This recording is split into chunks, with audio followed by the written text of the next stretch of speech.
따라서 할까요? 누가? 한 번 더 누가? 끊으리요. 끊을 수 있다는 거예요? 없다는 거예요? 예, 끊을 수 없어요. 어느 누구도 그리스도 안에 있는, 사랑 안에 있는 우리를 끊어낼 수 없는 줄로 믿습니다. 할렐루야. 여러분, 바울은 지금 질문 형식을 통해서 하나님이 우리를 얼마나 사랑하시는지 그것을 말씀하고 있어요. 지난주까지 네 번째 질문, 오늘은 다섯 번째 질문입니다. 첫 번째 질문은 31절이죠. 만일 하나님이 우리를 위하시면 누가 우리를 대적하겠느냐? 대적할 자 없다는 것이지요. 그리고 두 번째 질문은 32절. 자기 아들을 아끼지 아니하시고 우리 모든 사람을 위해서 내어주신 이가 어찌 그 아들과 함께 모든 것을 우리에게 주신 그 하나님이 무엇을 아까워하겠느냐라는 사실입니다. 아끼지 않는다라고 하는 거죠. 그리고 세 번째, 네 번째 질문이 바로 지난주에 나누었던 말씀입니다. 만일 하나님께서 우리를 택하셨으면 누가 우리를 고발할 수 있겠느냐라고, 누가 정죄할 수 있겠느냐라는 거예요. 고발할 자도 없고 정죄할 자도 없다. 왜? 하나님께서 우리를 택해 주셨기 때문에, 하나님이 우리를 위하시기 때문에, 할렐루야. 하나님이 우리를 의롭다라고 인정해 주셨기 때문에 어떠한 그러한 누구도, 어떠한 세력도 우리를 터치하지 못한다라는 사실입니다. 여러분은 어떻습니까? 여러분은 이러한 믿음이 있습니까? 우리 구원받은 우리에게 이러한 축복과 특권이 있다는 사실을 믿으시기를 바랍니다. 할렐루야, 할렐루야. 그러므로 우리가 세상에 나아가 담대하게 살아야 되는 거예요. 우리가 가면 갈수록 세상의 눈치를 보는 그러한 경우가 얼마나 많이 있는지 몰라요. 여러분, 그런데 우리는, 교회는요, 세상의 부름을 받은 그러한 것이 아니다라고 하는 거지. 우리는 누구의 부름을 받은 그러한 사람입니까? 하나님의 부르심을 받은 사람입니다. 하나님의 부르심을 받은 교회, 하나님의 부르심을 받은 사람인 줄로 믿습니다. 그러니까 여러분, 누구의 뜻에 맞게 살아가야 합니까? 하나님의 뜻에 맞게 살아가야 되는 거예요. 믿습니까? 그런데 우리는 하나님이 우선순위가 아니라 세상이 우선순위가 되는 그러한 모습이 되어져 버렸어요. 세상의 말에 귀를 기울이는 모습이 되어졌어요. 세상의 쩔쩔매는 딸려가는 그러한 모습이 되어졌어요. 여러분, 우리가 세상이 우리를 부른 것이 아니다라고 하는 거예요. 세상이 이 교회를 세운 것 아니다라고 하는 거예요. 믿습니까? 하나님이 교회를 세워주셨어요. 그러니까 거기에 맞게 여러분, 이 교회가 여러분 든든히 서 가야 될 것이고, 그 하나님의 부르신 목적에 맞게 이 교회가 그 소리를 내야 된다라는 사실입니다. 여러분, 우리가 이 세상에 어떠한 그러한 모습이 된다 할지라도 우리가 거기에 휘둘리거나 흔들리는 모습이 아니라 우리는 주님 바라보며 우리의 길을 걸어갈 수 있는 그러한 우리 믿음의 지체들이 되어야 할 줄로 믿습니다. 오늘은 다섯 번째 질문입니다. 다섯 번째, 마지막 질문이죠. 누가 우리를 그리스도의 사랑에서 끊으리요? 그러면서 나오는 여러 가지 환난과 핍박, 그러한 고난, 말할 수 없는, 여러분, 이 세상에서 이 일곱 가지의 그러한 이 핍박에 대해서 이야기하고 있는데, 시험에 대해서 이야기하고 있는데, 이 중에 우리가 한 가지만 당해도요, 우리는 다 넘어져요. 감당할 수 없는 그러한 시험인 거예요. 그런데 희한하게 하나님께서 우리를 위하시고 하나님이 우리와 함께 하신다고 한다면 이 엄청난 그러한 시험이 온다 할지라도 문제 없다라고 하는, 넉넉하게 이긴다라고 하는 거예요. 할렐루야. 간신히 이기는 것이 아니라 넉넉하게 이기고도 남는다. 왜냐하면 지금 이야기하는 여러 가지 환난보다도 주님의 사랑이 더 크기 때문인 줄로 믿습니다. 할렐루야.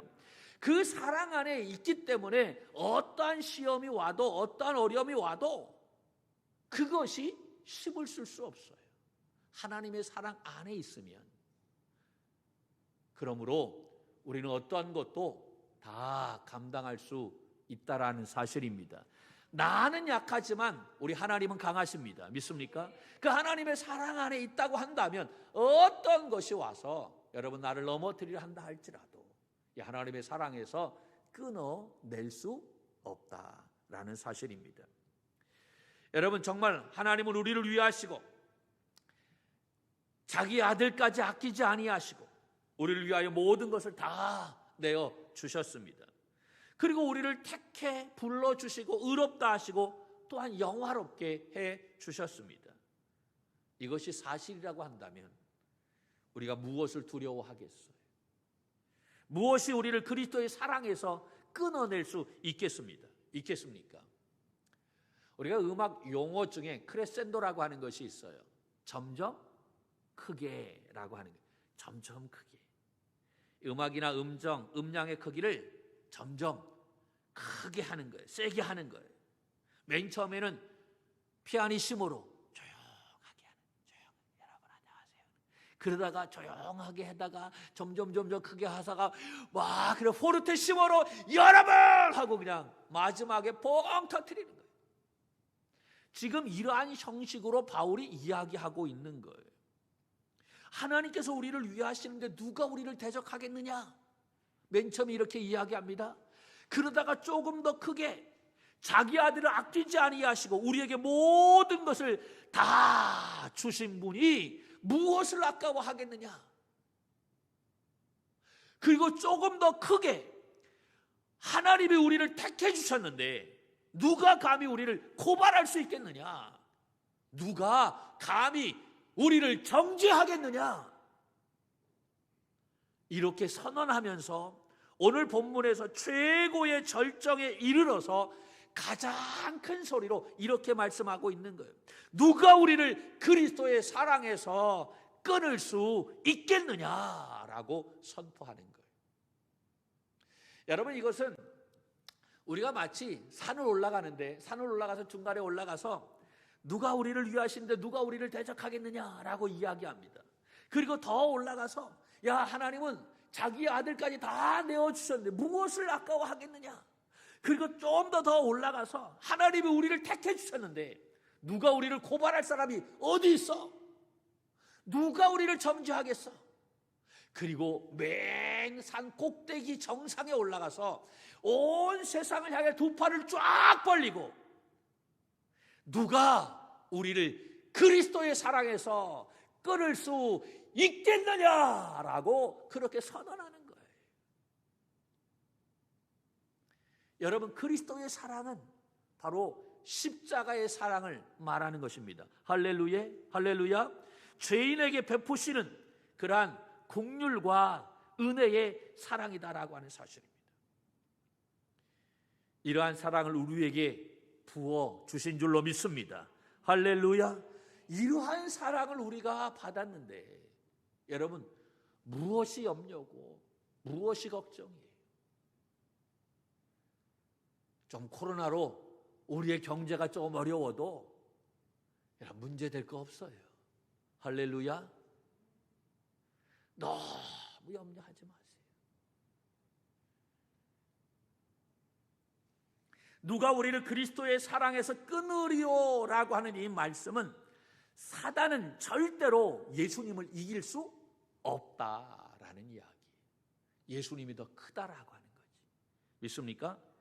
여러분 이 사단이요 예수님을 이길 수 없으니까 그 사단이 하는 방법이 바로 뭐냐면 굉장히 치사한 방법을 사용하는 거예요. 예수님을 믿는 사람들을 못 살게 구는 거예요. 예수님을 믿는 사람들을 굉장히 괴롭히는 거예요. 여러분 그러면 누가 마음 아파요? 예수님이 마음 아파.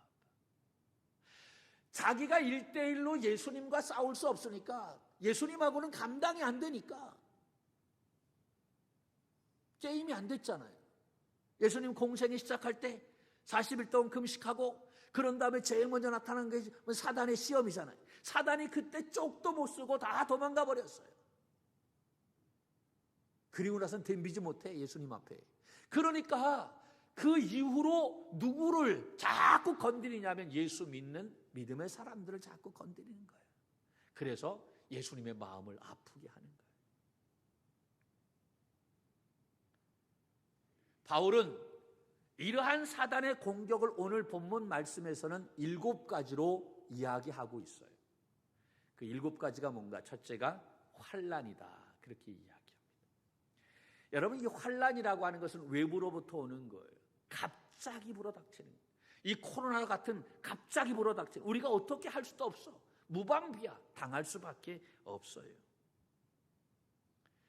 원래 이 환난이라고 하는 이 말은 로마 시대에 곡식을 타작할 때 사용하던 트리볼룸이라고 하는 타작기를 가리키는 거예요. 그러니까 우리나라 말로 이야기한다면 어르신들은 좀 잘 알 거예요. 도리깨라고. 할렐루야. 도리깨라고 아시나요? 땅에 곡식을 깔아놓고 도리깨로 힘껏 내리치면 곡식알들이 이렇게 전부 떨어져 나가죠. 저도 어릴 때 이 도리깨질 많이 했어요. 도리깨질 하다가 뒤통수도 맞고. 예. 어떤 도리깨는요 다 나무로 되어 있는데 어떤 도리깨는 쇠로 되어 있어요. 쇠로. 야, 그거는 장사들이 힘 있는 사람, 청년들이 그렇게 해야만 되는 거예요. 그 도리깨. 그런데 이 환난이라고 하는 것이 바로 뭐냐면 마치 신자들을 다 땅에 눕혀놓고 그 도리깨로 내리치는 거예요. 내리깨. 우리는 끔찍도 안 하네. 그거 뭐 아무것도 아닌가? 그 도리깨로 그냥 내리치는 거예요. 호되게 다루는 그러한 모습을 환난이라고 이야기하는 거예요.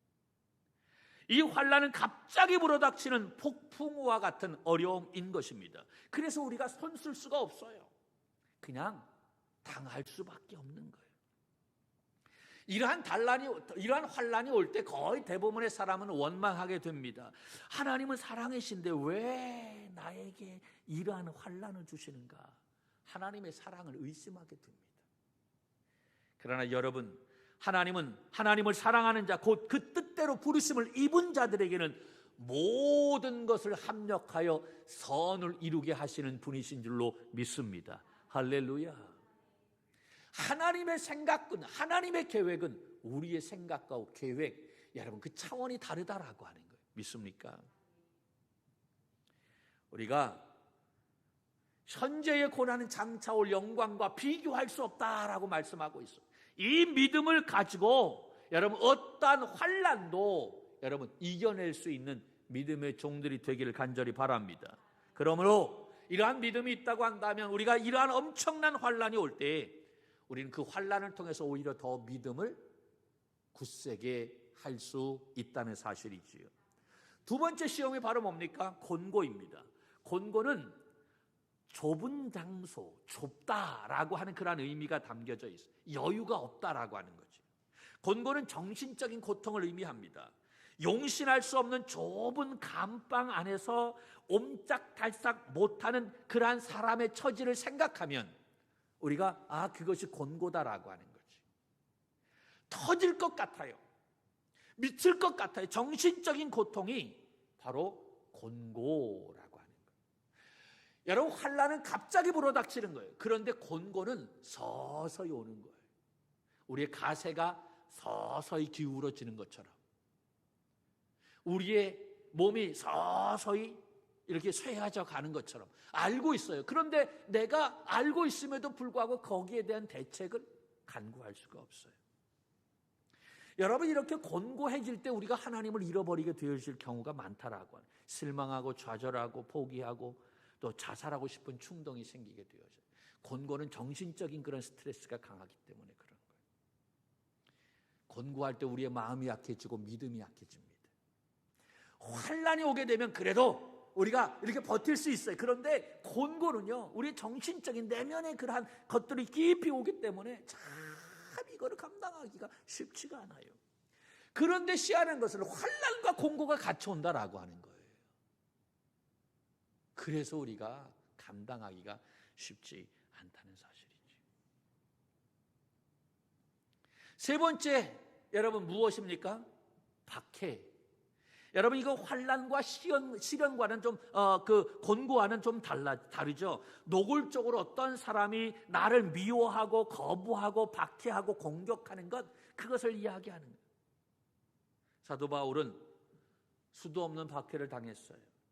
복음을 전한다라고 하는 이유로 이유 없이 돌에 맞고 쫓겨다니고 어떤 때는 돌에 맞아서 죽을 지경이 되는, 기절하는, 그래서 내다버리게 되어질 정도, 그러한 어려움을 당하게 되어졌던 거예요. 스데반도 마찬가지 아닙니까? 그가 성령 충만하여 복음을 전했을 때 성 밖으로 끌어다가 돌에 맞아서 죽었던 것을 볼 수가 있습니다. 이것이 바로 박해라는 거예요. 예수님도 이러한 박해를 받았죠. 그러한 박해를 통해서 십자가에 못 박히게 되어졌던 거예요. 초대교회 성도들은 이 신앙을 지키기 위해서 당시에 권력으로부터 수많은 박해를 받았어요. 십자가에서 사형되기도 하고, 거꾸로 달려가기도 하고, 그리고 사자에 찢기기도 하고, 참수당하기도 하고, 말로 표현할 수 없는 엄청난 박해를 받았어요. 여러분, 이 박해가 올 때 일반적으로 우리의 믿음이 약해질 수밖에 없다는 거예요. 믿음을 포기하게 된다는 거예요. 그런데 우리 믿음의 선진들은 어떻습니까? 이러한 박해 속에서도 신앙을 지켰다라는 이야기예요. 어떠한 박해가 올지라도 하나님과의 관계를 끊을 수가 없으며 그리스도에 대한 사랑을 어느 누구도 끊을 수 없다라는 사실입니다. 할렐루야. 네 번째 시험이 바로 뭡니까? 기근입니다. 우리가 이러한 환난과 박해를 받게 되면 여러분, 사람들은 그들의 생활 터전을 잃어버릴 수밖에 없어요.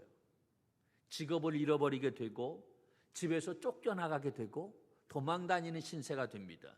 그러니까 도망다니는 신세가 되니까 제일 먼저 와지는 것이 바로 뭐예요? 굶주림과 추위, 이런 것들이 올 수밖에 없는 거지요. 그래서 그 사람은 기근이 같이 온다라고 하는 거예요. 그러니까 환난, 곤고, 박해, 기근, 이것은 따로따로 오는 것이 아니라 같이 이렇게 오는 거예요. 하나 당하기도 어려운데. 그렇죠? 여러분, 서러움 중에서 가장 큰 서러움이 뭐라고요? 배고픈 서러움이라고 하잖아요. 내가 예수님 때문에 이렇게 배고파야 되나? 복음 전하다가 내가 이렇게 어려움 당해야 되나? 여러분, 그러한 생각이 들면 어때요? 다 내려놓고 싶지. 나를 위한 것도 아닌데. 그렇잖아요. 그런데 자기를 위한 거지. 자기의 영혼 살리는 건데. 근데 우리는 그걸 몰라, 그 당시에는. 여러분, 아브라함 보세요. 그가 갈대아 우르를 떠나서 하나님께서 지시한 땅으로 갔어요.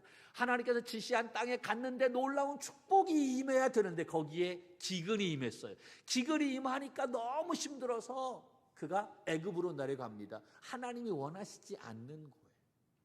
그런데 하나님이 원하시지 않는 그 땅 애굽으로 내려가서 어떠한 일이 벌어집니까?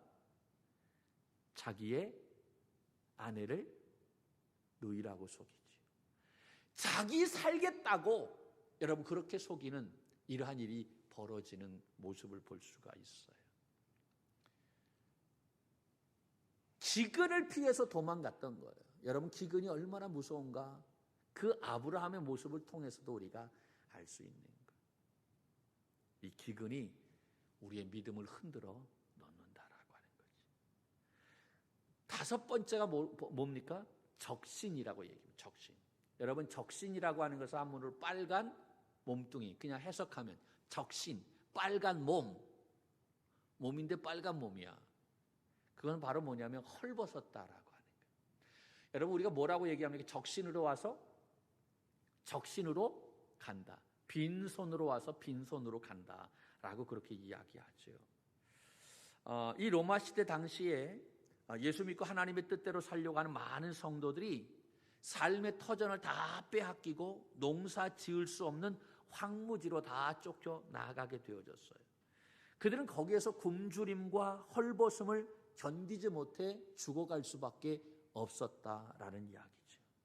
이와 같이 육체적으로 또 정신적으로 또 영적으로 무서운 시련을 당하게 되었던 것입니다. 마치 도살장으로 끌려가는 양의 모습과 같은 그러한 모습인 거예요. 여러분, 이러한 최악의 조건 속에서도 끝까지 내가 믿음을 지킬 수 있을 것이라고 큰 소리 칠 수 있는 사람이 몇이나 될까요? 그것은 아무도 장담할 수 없다라고 하는 거예요. 지금 우리는 이 코로나 앞에서도 우리의 믿음이 흔들리고 있는데, 여러분 지금 하고 있는 이 시험은요, 이 코로나 이상의 그러한 시험인 거예요. 하나만 닥쳐도 우리의 믿음 지키기가 쉽지 않아요. 누가 장담하겠습니까? 여섯 번째, 위험이 있습니다. 이 위험은 스스로 자초한 것입니다. 바울은 이 위험을 얼마든지 당하지 않을 수도 있어요. 그런데 얼마든지 당하지 않을 수 있음에도 불구하고 그는 이 세상에서 당할 수 있는 모든 위험은 다 당했던 것을 볼 수가 있어요. 누구 때문에? 예수님 때문에. 복음을 전하다가. 고린도후서 11장 26절 27절 말씀에 보면 그는 어떠한 위험을 당했는가 하면 강의 위험과 광도의 위험과 동족의 위험과 이방인의 위험과 시내의 위험과 광야의 위험과 바다의 위험과 거짓 청개죽의 위험을 당하고 또 수고하고 애쓰고 여러 번 자지 못하고 줄이고 목마르고 여러 번 굶고 춥고 헐벗었노라 라고 그렇게 이야기하고 있어요. 바울은 가는 곳마다 오직 주님을 위해서 엄청난 위험을 당했다라는 이야기입니다. 그런데 이러한 위험은 다 피할 수 있어요. 어떻게 하면 이 위험을 피할 수 있을까요? 예수님 안 믿으면 돼. 너무 쉬워요. 예수님 부인하면 돼. 전도 안 하면 돼. 그러면 이 위험 안 당해요. 잘 먹고 잘 살 수 있어요. 그런데 그는 이 세상에서 잘 먹고 잘 사는 것을 다 포기하고 위험을 자초했다라는 이야기. 여러분, 우리가 이 세상에서 마찬가지 안에 정직하게 살고 진리대로 살려고 하는 사람은요, 언제나 위험에 직면하게 되어 있어요. 그냥 적당히 세상과 타협하면서 살려고 하는 사람은요, 잘 먹고 잘 삽니다. 여러분, 그런데 우리가 잘 먹고 잘 사는 것이 우리의 목표가 되어서는 안 돼요. 제가 여러분에게 주님의 이름으로 도전합니다. 여러분, 우리 돈 버는 것도 바르게 벌어야만 됩니다. 바르게 돈을 버는 것, 그것이 우리의 사명임을 믿으시기를 바랍니다. 세상적인 방법으로 엉터리로 돈을 벌어가지고 여러분 하나님을 영화롭게 하는 못해요. 많은 헌금을 낸다, 하나님이 그거 안 받으세요. 우리가 돈 버는 것도 제대로 벌어야 되는 거예요. 정직하게 벌어야 될 줄로 믿습니다. 할렐루야. 우리가 신앙의 그 심대로 산다라고 하는 게 이게 얼마나 어려운 일인지 몰라. 돈 버는 것도 제대로 벌지를 못해. 여러분, 그런데 누가 그걸 알아주시느냐? 주님이 알아주시는 거예요. 믿습니까? 세상 사람은 몰라줘도 하나님이 우리를 알아주신다고 한다면 우리는 그 길을 가야 될 줄로 믿습니다. 7번째가 바로 뭡니까? 칼입니다. 여러분, 칼은 죽음을 이야기하는 것이죠. 죽음 앞에 여러분, 우리가 정말 끝까지 믿음을 지킬 수 있는 사람이 몇이나 되겠습니까? 인간은 죽음 앞에 다 약한 존재인 거예요. 죽이겠다라고 하면 조국도 배신합니다. 가족도 배신합니다. 사랑하는 사람도 배신하는 것이 죽음 앞에서 다 배신하는 것 아니겠어요? 칼이란 어떠한 의미에서 우리에게 순교를 요구합니다. 칼 앞에서 인간은 한없이 약한 존재, 흔들리기 쉬운 존재인 것입니다. 그러나 그리스도 안에 있는 자에게는, 성령 안에 있는 자들에게는 이 칼도 두렵지 않다라는 사실입니다. 여러분, 지금 이야기한 이 7가지의 말할 수 없는 그런 엄청난 시험, 우리는 한 가지만 당해도 우리는 그냥 맥을 못 추어. 내 힘으로는 감당할 수가 없어요. 그런데 희한하게 이러한 엄청난 시험이 한꺼번에 몰려온다 할지라도 우리가 예수 그리스도 안에 있으면, 우리가 어디 안에 있으면? 예수 그리스도 안에 있으면 이 시험 다 감당하고 남음이 있다라고 하는 거예요. 할렐루야. 이유가 바로 무엇인 줄 아십니까? 이러한 엄청난 시험보다도 하나님의 사랑이 더 크기 때문에 그런 거예요. 하나님의 능력이 더 세기 때문에 그런 거예요. 이러한 엄청난 것이 한 번에 온다 할지라도 하나님의 사랑 안에 있으면 이것이 힘을 발휘하지 못해 다 녹아 내릴 수밖에 없다라고 하는 거예요. 그래서 우리가 그리스도 안에 있으면 이 영적인 싸움을 넉넉하게 이길 수 있다라고 바울은 이야기하고 있는 거예요. 어떠한 것도 그리스도의 사랑 안에서 끊을 수 없다 선언하고 있는 것입니다. 할렐루야. 사랑하는 여러분, 우리를 괴롭히는 모든 환난, 우리를 외롭고 고독하게 만드는 권고함, 우리를 물리적으로 어렵게 하는 박해, 자지 못하고 먹지 못하게 하는 그런 헐벗음, 적신, 우리를 위험에 빠뜨리고 죽이게 하는 칼의 위험이 있을지라도 아무도 우리를 그리스도의 사랑에서 끊을 수 없는 줄로 믿습니다. 할렐루야. 왜 그렇습니까? 우리가 그리스도 예수 안에 있기 때문인 줄로 믿습니다. 우리가 이 사실을 가슴에 새기고 또 이 한 주간도 우리가 이 믿음으로 승리하며 나아가는 우리 믿음의 선한 청지기들이 되기를 주님의 이름으로 간절히 축원합니다. 할렐루야.